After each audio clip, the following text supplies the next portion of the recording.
naging tagapagsalita po ako dyan. Isipin nyo, pag ako may YouTube channel ako riyan, yung RRKB. Binura ko po yan sa YouTube channel. Bakit ko po hindi buburahin? Kumikita sila rin. Nakapagbebenta ng mga yellow stuff, green card, may tsapa. Ang dami pong pera na nagpapasukan sa kanya. In-interview po ako ng GMA, ABS-CBN, Channel 5, yung Channel 9, tapos ang Amyanan ngayon, yung dyaryo, mga Bombo Radio, lahat halos po ng istasyon nakatutok sa pagmumukha ko yung mga camera. Ini-English ako, sinasagot ko ng Tagalog. Ini-Ilocano ako, tinatagalog ko. Diyan sa Baguio City. Sarado po isang malaking hotel diyan noon. Kasi ako po, kumbaga yung pinagdaanan ko bilang spokesman, matindi na. Kaya nga ho itong kay Lolo, mas madali. Bakit walang perahan dito eh? Eh isipin niyo pang pagwala na speaker, oh. Anong sabi ni Pastor kanina? Patak-patak lang para makabuo tayo. No? Ganun lang. Sa iba yan, pagpasok mo pa lang dyan, magbabagsak ka na rin ng 50 hanggang 150 pesos. Monthly dues. Sabi niya. Dito wala eh. Anong ginastos nyo rito? Yung uniform nyo.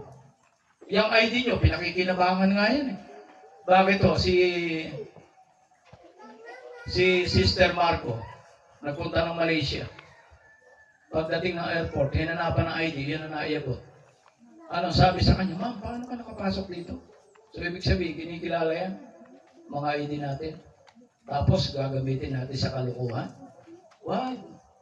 Sundalo kayo ng Diyos. Sundalo tayo ng Diyos. Oh, libre. Isipin mo, aeroplano ha, yung international. Oh, special. Pero yung senior. Ang senior, pipila din yan eh. Kasi baka may mas matanda sa kanya. Siya hindi, VIP. Subukan niyo mga ID niyo. Kaya lang, pagdating dito kasi sa Pilipinas, iba. Mentalidad ng mga empleyado rito. May kasama. Pero sa ibang bansa, sabi nga natin Marco, wow. Kasi pag gano'n niya, labas yung mga naguro. Yung chairman, labas sa picture. Pati si Madam Angel, labas. Kung hindi nasira ni Madam Angel ang gawain na to, yung pagdala pa lang namin dito, tapos na sana ang program. Dahil siya lang hinihintay noon. Kaya lang, nasira.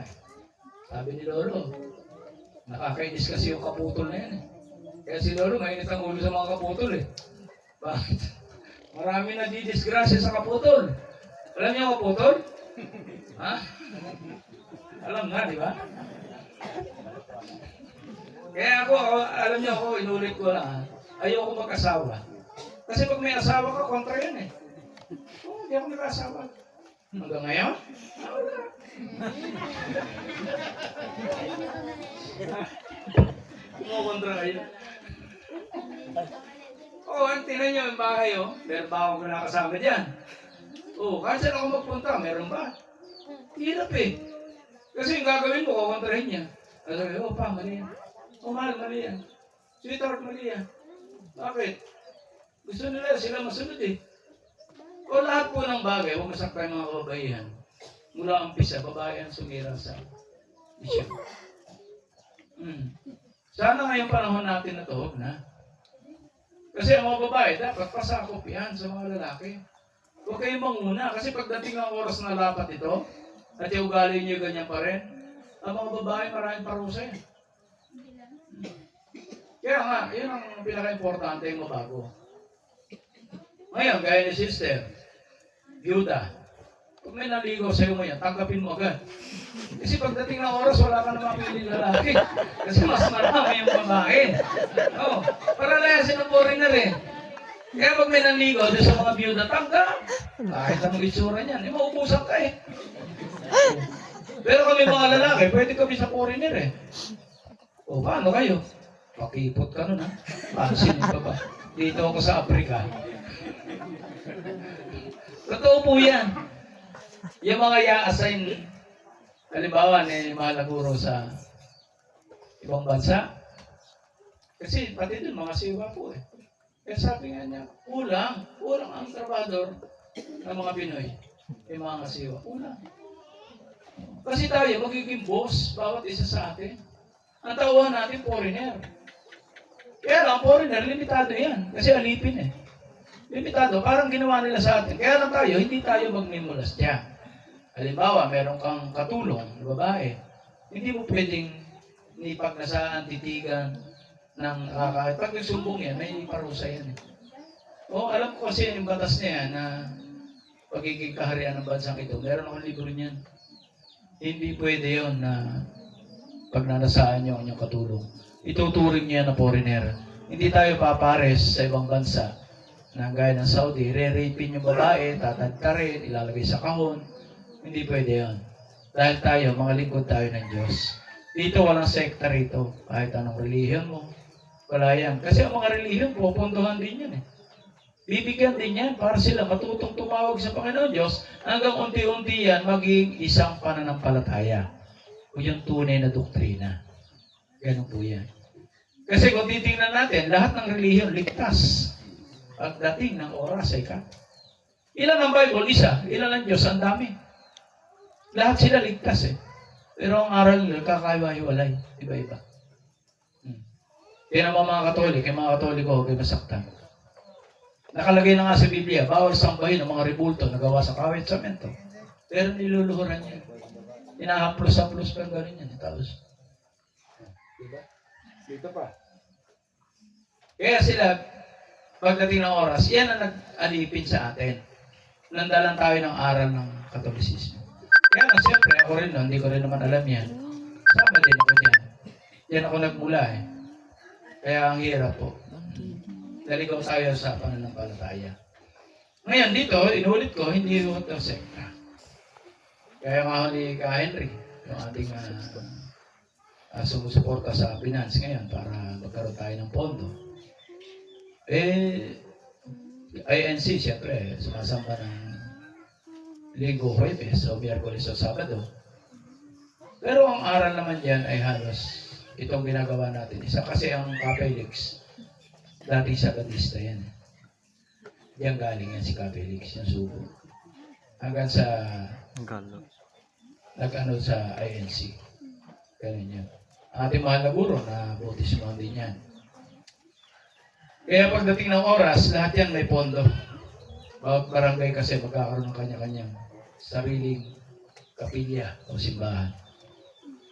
Para doon, meron talaga natatanging pagsamba na nagaganapin ng ipamahagi yung pagsamba, pagtawag sa Panginoon Diyos na hindi puro trabaho. Kasi ang programang ito, ang magiging trabaho lang na isang empleyado, 3 oras. Pero ang sahod mo buo, kung $10,000 ka, yun ang sweldo mo buwan-buwan. Pero ang trabaho mo isang araw, 3 oras. Gagamitin mo sa pamilya mo yan at paglilingkod yung sobra. Ganun yan. Kita nyo, napakagaan, ano? Ito, ipagpanata natin na magkaroon ng tagumpay yung aming nilalakad ngayon ni Ka Henry. Kasi lahat ng project yan, kasama siya. Nga pa yung aming mga nilalakad na iba. Hanggang pagpunta ng Ilalolo, may pagpunta ng Romblon.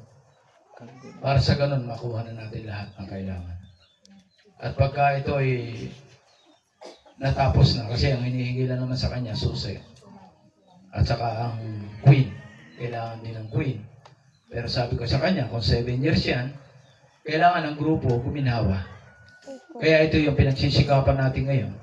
Na ang grupo guminhawa, kahit maghintay tayo ng 7 taon, kung kompleto ang grupo, ano pang magagawa nila? Halimbawa, bawat chapter ay merong sariling sasakyan. May sariling pagkain, nagme-medical mission para sa mga tao hanggang sa tayo makilala sa buong mundo na ito na ang Edgeworth. Ito na yung mga batas ng Diyos, kataas-taas ang batas ng Diyos. Na nagkakaroon ng pag-orientation na ganito. Bawat chapter pupuntahan ng iba't ibang commander na nakaservice, kakain lahat ng tao. Sinipondo eh. Sinong hindi sasama? Iiwanan ng pagkain yung bawat may iiwan dito. So, yan ang bigas mo. Lahat ng bahay, bigyan ng sakusakang bigas. Sa palagay nyo ba, sasama ang tao dyan? Yung alang tabo eh. Yung kilo-kilo nga lang, dinudumog eh. Yan pa kaya sako-sako. Kaya dito, pagkakaisa pa rin, ang hinihingi namin at panawagan namin ng aming mahal na guro, na ituloy natin yung gawain. Na maging isa ang ating kaisipan. Isa na may takot sa Diyos. Siyempre, yun ang kailangan, yung pamantayan. Kahit hindi ma-perfect yan, makakuha ka lang ng unti-unti. 20% sa tamang pagkilala sa Diyos. 20% doon sa pangalawa o sa pagkilala sa iyong sarili. Take to 20. Susunod na Sabado, 20 o di 40 na. Basta dito, meron kang nakuha, unti-unti yan na talagang ito yung target mo. Yung pamantayan na yan, hanggang makuha yung 100%.